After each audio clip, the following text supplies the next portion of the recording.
Hello, guys, welcome back to Christianity Reloaded. Today, I'm going to talk about our Christian brothers and sisters that have an outreach to the Muslims or those that have, Islamic faith. You know what I mean?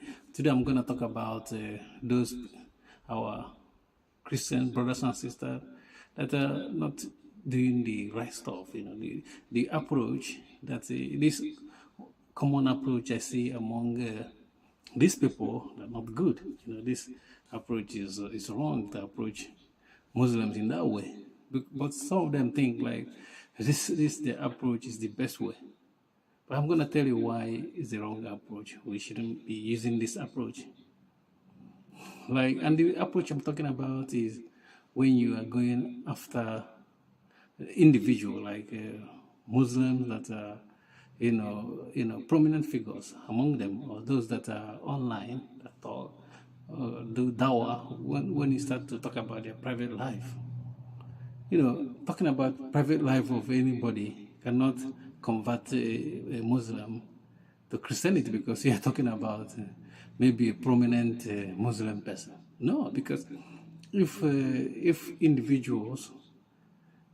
individual characters or behavior is enough to convert the Muslims, no one would have been Muslim by now with regards to Al Qaeda, Osama bin Laden, or people like Boko Haram, or other groups. If like any group that represents Islam with bad behavior can make them leave Islam, most of them would have left. The same thing like Osama bin Laden. But this stuff like this doesn't make people to leave their religion, because even in Christianity we have people that are saying they are Christians and they are in forefront of preaching, but they are hypocrites.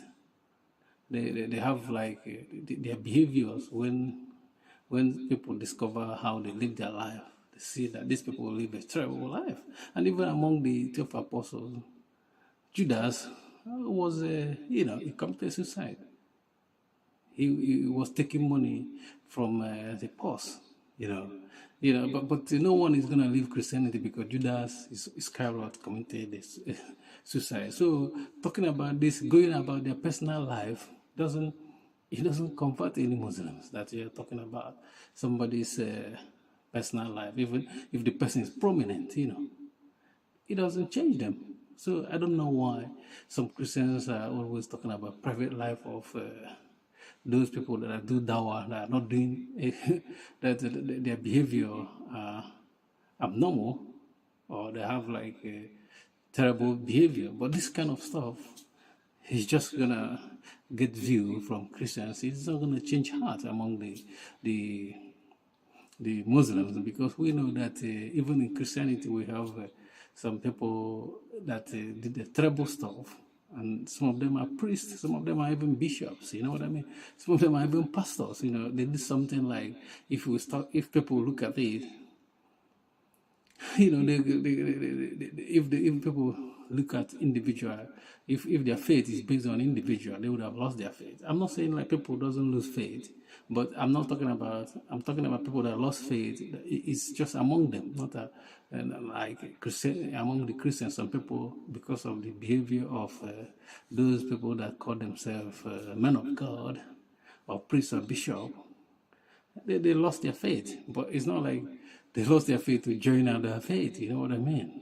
The same thing with Islam. You don't have to go about talking about their personal life. This stuff doesn't convert any Muslim. It's just gonna get you some views. Because life is all about talking about people. Especially people listen when you talk about other people. It's not about you want to convert a Muslim to Christianity. You know what I mean? So I think it's a wrong approach. But I understand why people are doing it, but it's not good, in my own opinion. Thank you for watching. Please don't forget to subscribe to our YouTube channel and like our video. Peace.